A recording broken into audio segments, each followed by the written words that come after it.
What is a firewall? A firewall is a wall on fire. That's it. That's all there is to it. Thank you for watching. Oh, you're still here. Well, then let's get real.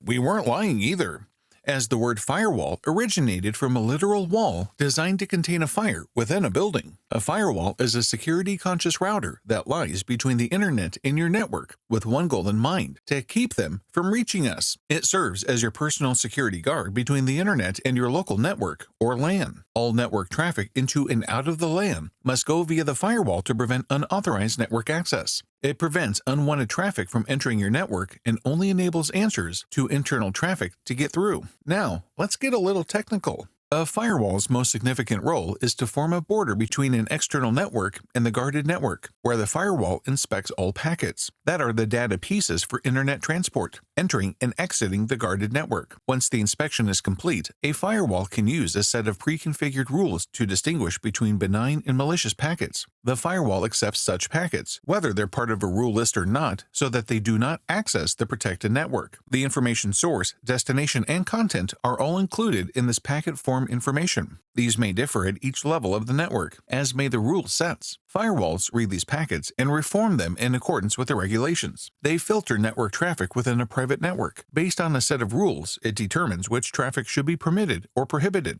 Once again, consider the firewall to be a gatekeeper at your computer's entrance point, allowing only trustworthy sources or IP addresses to enter your network. A firewall only accepts incoming traffic that it has been configured to receive. It differentiates between legitimate and malicious traffic and permits or blocks certain data packets based on predefined security criteria. These rules are based on several factors of the packet data, such as its source, destination, content, and so on. To avoid cyber attacks, they restrict traffic from suspected sources. Simply put, a next-generation firewall provides more security than a typical firewall, since it can inspect material rather than only block based on sources and destinations. A useful analogy is a postal service. A traditional firewall just looks at the address on the envelope and uses simple rules to decide what's permitted. A next-generation firewall may inspect the envelope to ensure it does not contain any potentially harmful material. Similarly, it can have smarter rules, so you may say, block all known bad addresses, instead of directly saying, don't accept mail from Joe the Fraudster at number 23 Spam Lane. The beautiful thing about these smart rules is that you can transfer responsibility for maintaining an up-to-date list of malicious IP addresses to your firewall provider, rather than doing it personally. Now, here's something that you might not be aware of. A firewall can be both software and hardware. Software firewalls are programs that are installed on each computer that uses apps and port numbers to restrict network traffic, while hardware firewalls are the devices installed between the gateway and your network. Furthermore, you refer to a firewall offered through a cloud service as a cloud firewall. This leads us to the final core of understanding firewalls. Firewalls are classified into several varieties based on their traffic filtering methods, structure, and usefulness. Here's a brief of all kinds of firewalls. Number 1. Packet filtering. This firewall examines each packet that passes through it and checks it against a set of rules that you define. If the packet passes the test, it is permitted to proceed. If the packet fails to pass, it is rejected. Packet filters are the most affordable sort of firewall. As a result, packet filtering firewalls are becoming increasingly popular. However, there are a variety of weaknesses in packet filtering that skilled hackers may exploit. So by itself, it does not constitute a completely functional firewall. These firewalls examine the source and destination IP and port addresses in each TCP/IP packet. TCP/IP ports are numbers given to certain services that aid in determining which service each packet is meant for. The HTTP protocol, for example, has a port number of 80. As a result, any incoming packets destined for an HTTP server will have the destination port set to port 80. One of the most serious flaws of packet filtering is that it assumes that the packets themselves are speaking the truth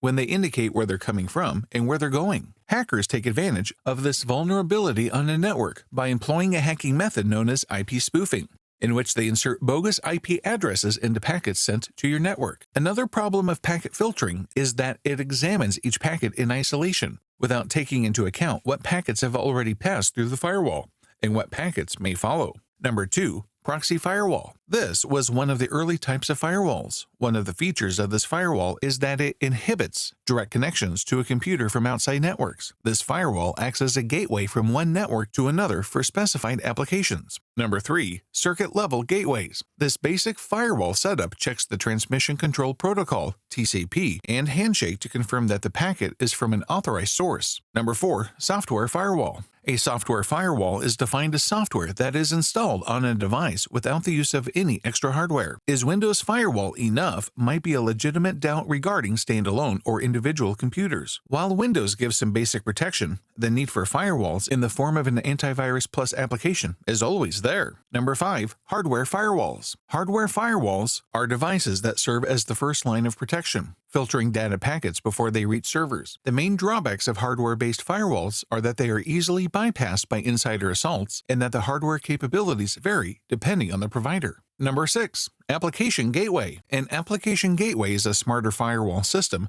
than a packet filtering, stateful packet inspection, or circuit-level gateway firewall. Application gateways are aware of the programs that create the packets that pass past the firewall. However, increased application gateway security comes at a cost. Application gateways are more expensive than packet filters, both in terms of the purchase price and cost of configuration and maintenance. Furthermore, application gates slow down network speed by doing more comprehensive packet checks before allowing them to pass. Number 7.